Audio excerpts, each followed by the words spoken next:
So I had to kill AT Performance. That's going to be the title of this video.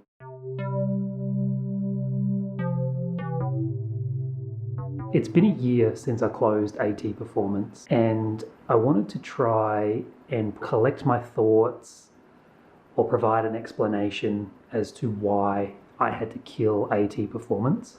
I used this aggressive language intentionally. I didn't close AT Performance. AT Performance didn't go under. I actively sought to destroy it, to end it. I didn't really have a vision for a business in fabrication. I didn't have a goal to build this grand empire. I started fabricating for fun, and then I started fabricating for friends, and then I started fabricating for money. And I just wanted to make shit, and I just wanted to survive while I made shit. That's as far as I could think when it came to AT Performance. Somewhere in this journey, I started specializing in catch cans, and I got really good at aluminium welding, and I got really good at designing catch cans and the internals of catch cans, and actually made quite a successful little business doing this. For 15 years, it sustained me, it sustained our life, and also the running of a commercial property. And this brand that I created, people found me from searching AT Performance catch cans, and this thing took on a life of its own. This business became a monster, and the only resource that it consumed was me. And in return, I relied on this monster for survival, for identity, and for purpose. I didn't know all of that at the time. I am only truly aware of this now. What I did know at the time was that I gave everything to AT Performance. I gave up my social life, I gave up my friends, my family, my personal desires, and I gave up my goals and dreams that weren't related to making catch cans. I gave up so much. So in the period of running AT Performance full-time, in 2019, I decided to get a full-time job. The plan was to step away from AT Performance and try and get some sort of financial security, a weekly or fortnightly paycheck, some sort of dependability rather than the fluctuating nature of internet sales. I thought getting that stability was going to help fix the relationships and also give me some freedom to explore things that I wanted to do or things that I wanted to pursue that were outside of fabricating. I went and got a full-time job as a eBay reseller for a wrecking yard. eBay was something that I knew inside and out, and it was actually a really good job. But the problem is that I didn't kill the monster that was AT Performance.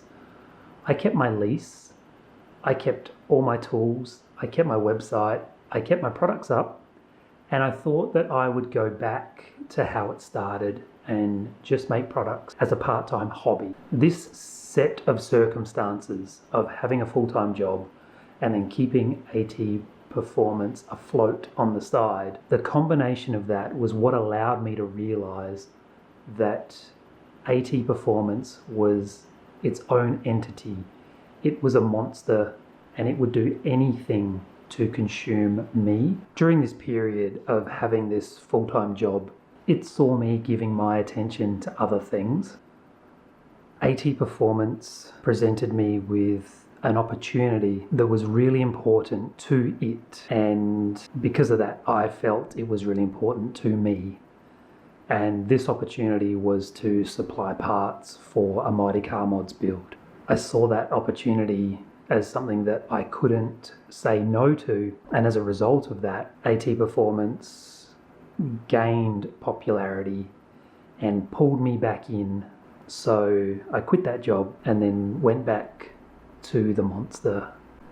And then after that, 2020 came around, the climate of the world changed, and this thing had become so insular that the entire process depended completely on me. Then the business started reaching milestones that I had set really early on in the vision, the loose vision. The business was just producing everything that I thought I wanted from it. And all over again, I became a slave to it. This time it was packaged slightly differently. I wasn't a slave trying to build something. I was a slave trying to keep up with it. And somewhere in there, in those moments of the business doing really well financially, I thought for the first time ever that I was controlling it, not it controlling me. We're approaching the end of 2025. I have taken a year off. I've called it a sabbatical, I've called it retirement, and I've done a lot of reflecting on my time being a part of AT Performance. I was going to say running AT Performance. It has all the markers of an abusive relationship, and that's a bit radical. That's a bit radical, but the reality was I was giving to it. It was taking from me, and I was happy about it. And that is just madness. So why the fuck am I sharing this now? I have the insight from a year of reflection, and the advice that I got while I was approaching closing the business was not the advice that I would give to somebody leading up to closing the business. People were telling me all kinds of things. It's a good business. Think about the reputation, sell it, sell the designs. Basically, think of the money, think of the brand, think of the reputation. And then as I was approaching the deadline for closing the business, people were offering the advice of just take 6 months off. Don't kill it. You can come back to it. And this was really difficult for me to navigate because of the monster, but I knew that the only way for me to free myself from it was for it to die. If I was to sell it, transfer it, give it away, it would still exist, and history has taught me that it will find me and bring me back. I guess I want to acknowledge here that I know everybody was giving me advice from a place of love and concern and their capacity of understanding, and I truly appreciate that was offered to me, that people cared enough to care about me.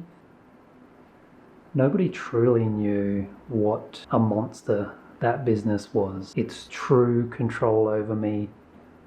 This is all sounding maybe a bit too deep for what it really is. But I feel that attaching this emotion to it and speaking of it as an entity might be relatable for somebody, for some people, for someone, for you, and there might be value in that. So November 2024, I shut the doors for the last time. I sold the machines, I sold the inventory, I closed the website, I switched off the email, and I switched off the phone. And I took all the jigs to the dump and threw them away. And just like that, AT Performance was dead.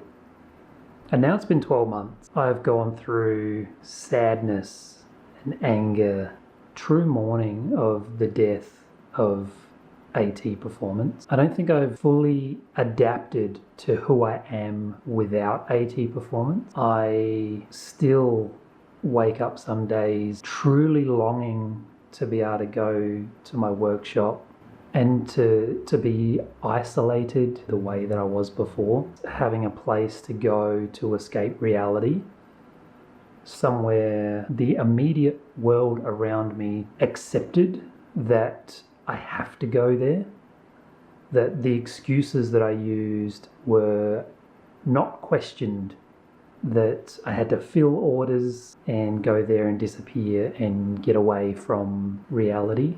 There's also days that I wake up and I miss the urgency, the pressure, the control. I think of that as motivation, and now I feel like I'm living in the absence of motivation. In my mind, having a $10,000 invoice due is how I perceive motivation.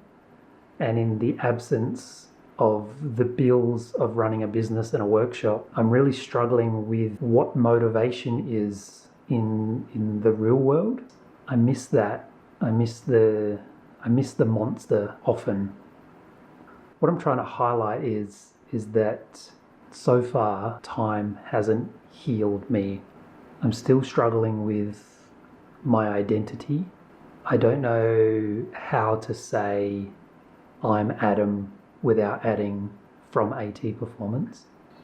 I have a deep understanding of what it takes to be really great at something, and I don't have certainty that I have it within me to do that again. All that I know now is that I want to be of service. I don't necessarily want to be the one who does it.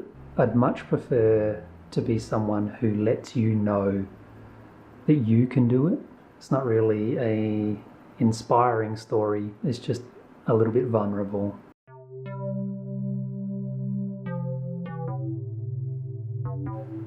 Hi, I'm Adam.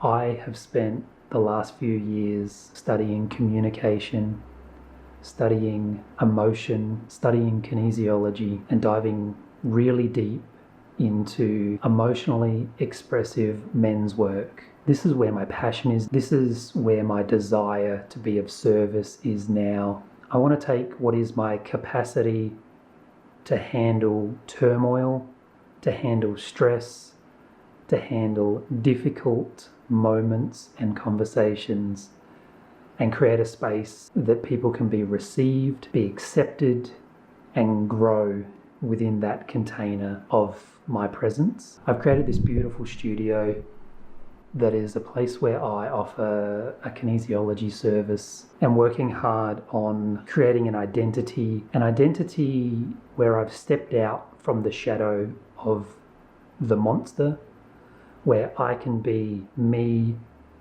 and my gifts and skills and abilities aren't reliant on equipment, machinery, and a commercial property. I have a lot that I have experienced, gone through, and grown from while I have been on the path to get to this moment right now. I'm excited to share a more vulnerable and personal version of myself.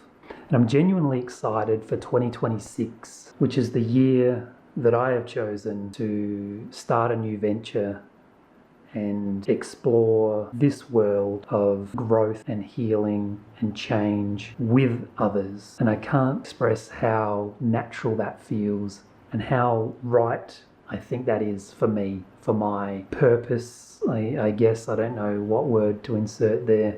I suspect that if you've made it to the end of the video that you're interested and care about me. I just want to acknowledge how much I appreciate you for being here. Thank you so much for that. I do really miss documenting to the camera. If something resonated with you, reach out to me or leave a message down below and we can start a dialogue there. I sincerely want to thank you for your contribution to me, and I want to send you back just love and happiness and success.